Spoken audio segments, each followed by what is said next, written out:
If you Google Impeach Nancy Pelosi, you'll come up with page after page of articles talking about Nancy Pelosi wanting to impeach Donald Trump. But almost nothing for the reverse, despite a new White House petition crossing 150,000 people in support of removing Nancy Pelosi from office. Those details right here, with most of the mainstream media dancing to the drumbeat of impeach President Trump. You probably haven't heard much about another impeachment effort. This one targets House Speaker Nancy Pelosi, and its popularity is suddenly rocketing. https://t.co/7xq5mn, WND News, at WorldNet Daily, January 29, 2019. The petition reads as follows. Nancy Pelosi is a traitor to the American people. The Constitution defines treason against the U.S. adhering to their enemies, giving them aid and comfort. Illegal aliens are enemies that invade our country with drugs, human trafficking, and terrorist causing death and crime to American citizens. Nancy Pelosi adheres to these enemies by voting for and providing them aid and comfort through sanctuary policies funded by U.S. citizen tax dollars, and refuses to protect American people by refusing to fund our border wall, leaving our borders open and unsafe. Pelosi refused to meet with angel families, caused the government shutdown, then traveled on U.S. dollars to Hawaii and Puerto Rico while 800,000 Fed workers don't get paid, and uninvited Trump for so too. Impeach Pelosi for treason. And the petition has already exceeded its goal of 100,000 and just crossed 150,000. We've recently covered this story and even sent an email update to our special mailing list to let them know about it.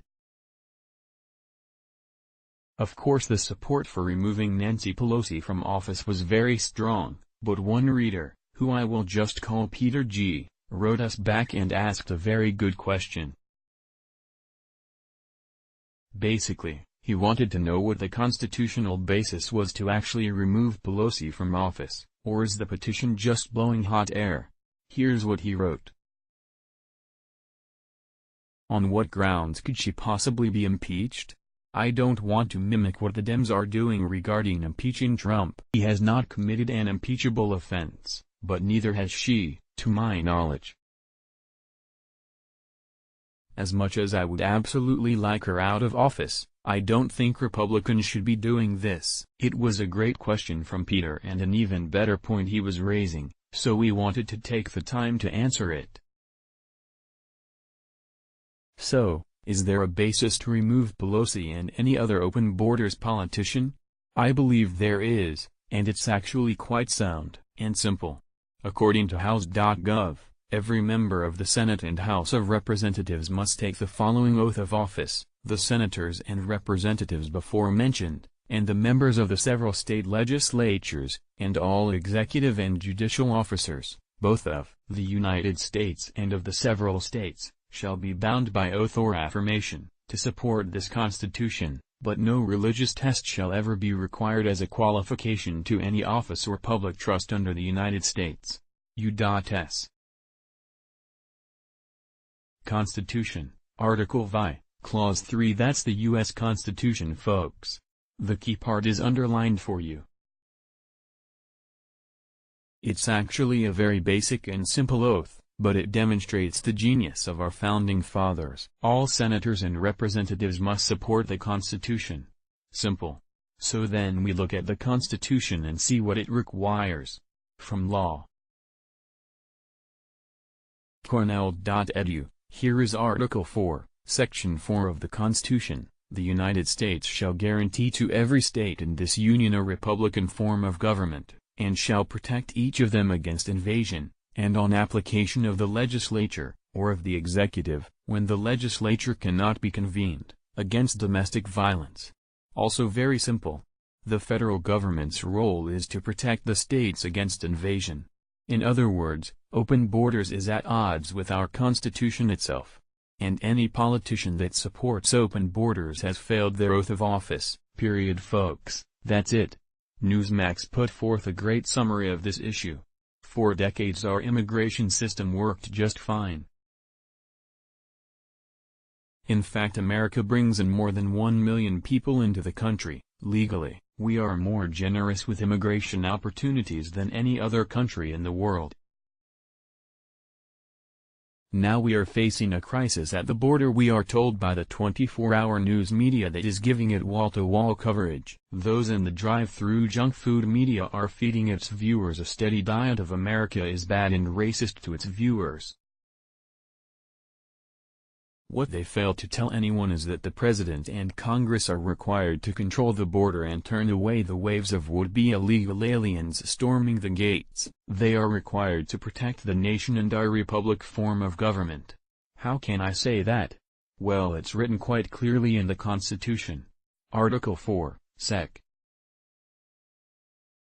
4 of the United States Constitution makes it clear the federal government must stop such an incursion of foreigners into the country exactly like the one we are seeing. Here is what was written by our founding fathers concerning our republican form of government.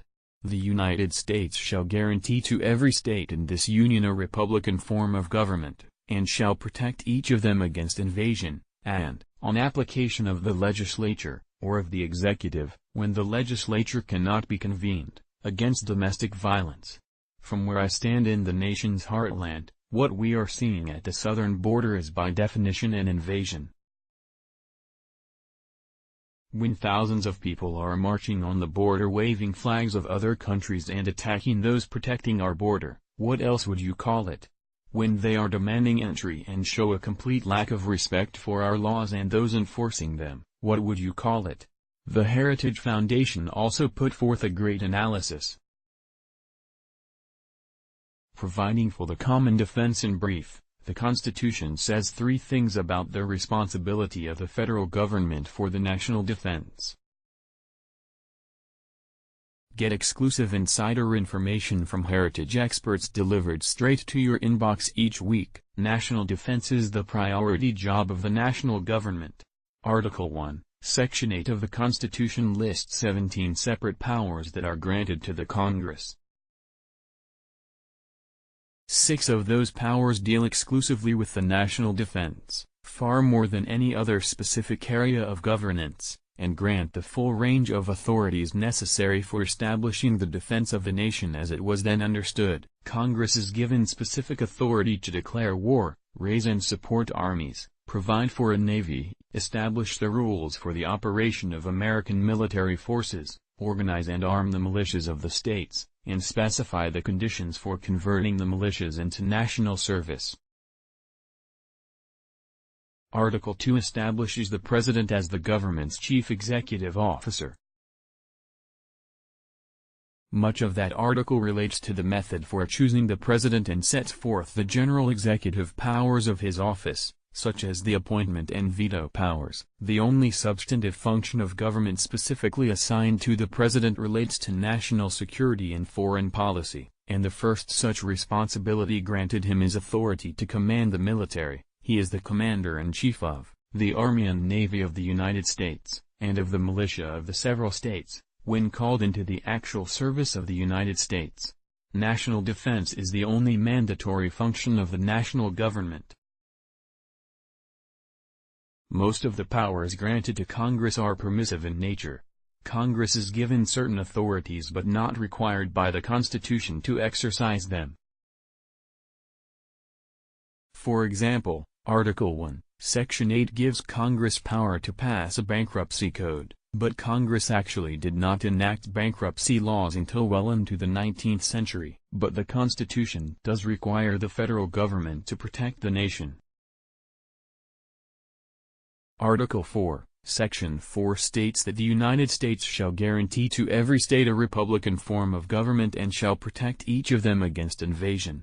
In other words, even if the federal government chose to exercise no other power, it must, under the Constitution, provide for the common defense. National defense is exclusively the function of the national government. Under our Constitution, the states are generally sovereign, which means that the legitimate functions of government not specifically granted to the federal government are reserved to the states. But Article 1, Section 10 does specifically prohibit the states, except with the consent of Congress, from keeping troops or warships in time of peace or engaging in war, the only exception being that states may act on their own if actually invaded. This was necessary because, when the Constitution was written, primitive forms of communication and transportation meant that it could take weeks before Washington was even notified of an invasion. In the end, when you read the oath of office together with the Constitution, it's very clear on its face that any failure to protect the states from invasion is a failure of the oath of office and of the duties prescribed to Congress by the Constitution. The only question left for interpretation is what constitutes an invasion? Which is why you've seen the massive push by the media to paint the migrant caravans as just women and children escaping bad situations. So it comes down to questions like, are the migrant caravans just poor women and children, or are they an invasion force? Does an open borders policy leave us wide open to an invasion? Because keep in mind, once we've truly been invaded, there won't be any more debate. There won't be any Supreme Court cases to see if these Democrats violated their oaths of office, because we'll all be busy speaking Chinese, or Spanish, or Russian, or Arabic. Take your pick. The time for the critical analysis is now. Does a border without a wall, when we have the resources to build one and public will to build one, fail the test of protecting against an invasion? How else do you protect against an invasion? Seems to me like building a physical barrier is a wonderful first start. Sure, you want to add some high-tech options to it? Go ahead, be my guest. But why in the world can't we do both? That's a false choice designed to confuse the public. There's no reason you can't, and shouldn't, do both. In conclusion, everyone has to make up their own mind to the questions above, but what's not up for debate is that the oath of office says Pelosi and Schumer and Waters and all the other Democrats are sworn to uphold the Constitution, which means protecting the states against invasion. That is not up for debate, and I'll tell you this, if that's the standard, I damn sure want to be one of the politicians building a wall than one pushing for open borders. So, what do you think?